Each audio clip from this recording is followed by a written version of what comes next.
Hello everyone, मैं नवनीत पांडे स्वागत करता हूं आप लोगों का अपने YouTube channel learn English with Flint में। सो फ्रेंड्स, जैसा आप लोग जानते हैं हम लोग हर दिन आपके लिए इंग्लिश की वीडियोस प्रोवाइड कर रहे हैं। तो आज के इस वीडियो में मैं आपको 5 डिफरेंट और स्टाइलिश फ्रेजेस बताने जा रहा हूँ। ठीक है, तो इन 5 फ्रेजेस को आप इंग्लिश में यूज़ करके अपनी इंग्लिश को और स्टाइलिश और अट्रैक्टिव बना सकते हैं। तो चलिए स्टेप बाय स्टेप हम लोग देखते हैं कौन कौन से ये 5 फ्रेजेस हैं। सो उन 5 में जो हमारा पहला फ्रेज है वो है डे इन डे आउट। सो अब हमें ये जानना चाहिए कि डे इन डे आउट का मतलब क्या होता है। डे इन डे आउट का मतलब होता है दिनों रात। दिनों रात का मतलब क्या होता है? दिन रात आप सुने होंगे। सेंटेंस देख लेते हैं। सेंटेंस से आपको अच्छे से समझ में आएगा। जैसे एक सेंटेंस कि मैं सफलता पाने के लिए दिन रात मेहनत करूंगा, तो आप क्या कहेंगे?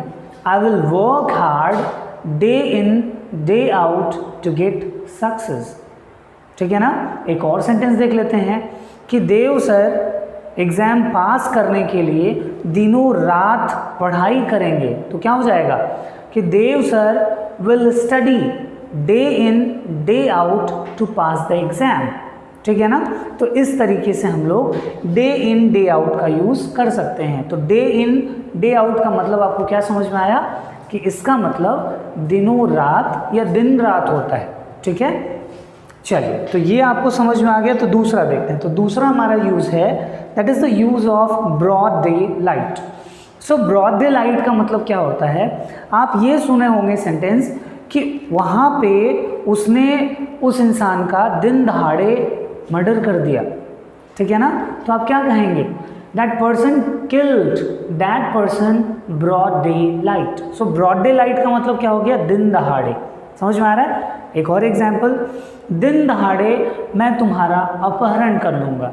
जस्ट जोकिंग, लेकिन समझिएगा, दिन दहाड़े मैं तुम्हारा अपहरण कर लूँगा, तो क्या कहेंगे? Broad daylight I will kidnap you. ठीक है ना। इस तरीके से ब्रॉड डे लाइट आसानी से आप समझ सकते हैं और किसी भी सेंटेंस में यूज़ कर सकते हैं। सो ब्रॉड डे लाइट का मतलब क्या हो गया? दिन दहाड़े।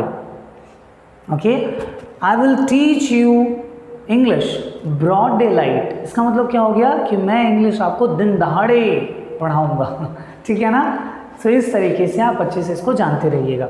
नेक्स्ट है हमारा, next is the use of overnight. So overnight का मतलब क्या होता है? आप सेंटेंसेस सुने होंगे कि रातों रात, सेंटेंस सुने कि नहीं आप ये सेंटेंस कि रातों रात मैं करोड़पति बन जाऊंगा। अगर ऐसा सेंटेंस आ जाए तो क्या कहेंगे? सो आप कहेंगे रातों रात के लिए आप कहेंगे ओवरनाइट। तो आप क्या कहेंगे? Overnight I will become Millionaire, I will become billionaire.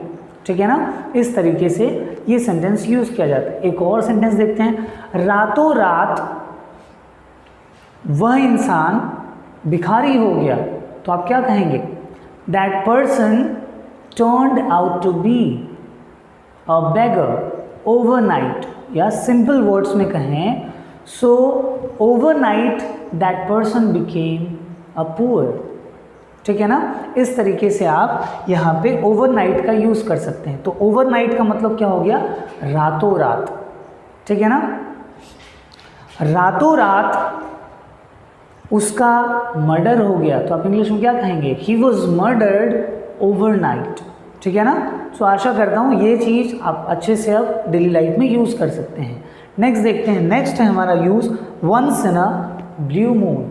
So once in a blue moon का मतलब क्या होता है? इट मीन्स कभी कभार। आप लोग सेंटेंस सुने होंगे ना कि कभी कभी, जैसे कभी कभी मैं अपने मामा के घर जाता हूँ, तो आप क्या कहेंगे? Once in a blue moon I go to my maternal uncle's house. So दूसरा सेंटेंस देखिएगा, कभी कभी मैं मूवीज़ देखता हूँ, तो आप क्या कहेंगे? Once in a blue moon I watch movies. ठीक है ना। सो इस तरीके से आप ये सेंटेंसेस बना सकते हैं। देखिए यहाँ पे सेल्डम वर्ड भी है, तो ये याद रखिएगा, once in a blue moon को आप दूसरे वर्ड में सेल्डम भी कहते हैं, या आप इसी को तीसरे वर्ड में ऑफ एंड ऑन भी कहते हैं। ठीक है ना। तो आप ये कह सकते हैं of and on I play cricket. इसका मतलब क्या हो गया? कभी कभी मैं क्रिकेट खेलता हूँ। नेक्स्ट सेंटेंस सेल्डम, जैसे सेल्डम आई रिमेंबर हर, इसका मतलब क्या, कभी कभी मैं उसे याद करता हूँ, ठीक है ना। सो इन सारे सेंटेंसेस में इस तरीके से आप वंस अ, ब्लू मून या सेल्डम या ऑफ एंड ऑन में से कोई भी सेंटेंस आप यूज़ कर सकते हैं, ठीक है। सो आशा करता हूँ ये सेंटेंस आपके लिए सिंपल हो गया और आप अपने डेली लाइफ में इनको भी यूज़ करना शुरू करेंगे। चलिए आगे देखते हैं। नेक्स्ट है हमारा fifth one is happy go lucky. अब हैप्पी गो लकी का मतलब क्या होता है?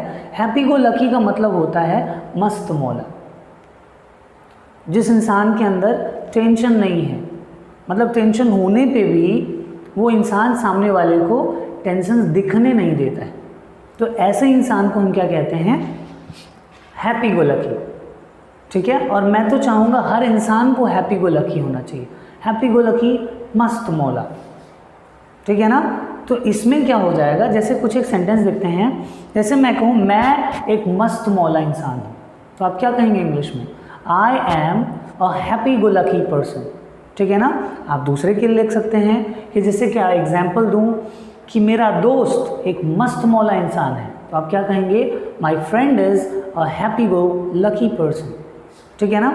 इस तरीके से आप हैप्पी गो लकी का यूज़ कर सकते हैं। तो ये आज के इस वीडियो में मैंने आपको 5 फ्रेज दिखाए, जिसमें पहला था डे इन डे आउट, और दूसरा था ब्रॉड डे लाइट, तीसरा था ओवरनाइट, चौथा था once in a blue moon, या इसी को आप सेल्डम या ऑफ एंड ऑन कहते हैं, और पांचवा था हैप्पी गो लकी, ठीक है। तो ये 5 फ्रेजेस आज हम लोग पढ़े हैं और मैं आशा करता हूँ कि इन पांचों को आप अपनी डेली लाइफ में आप यूज़ करेंगे और अपने इंग्लिश को एक डिफरेंट लेवल पे लेके जाएंगे। तो आज के लिए that's all, thank you so much, bye bye everyone.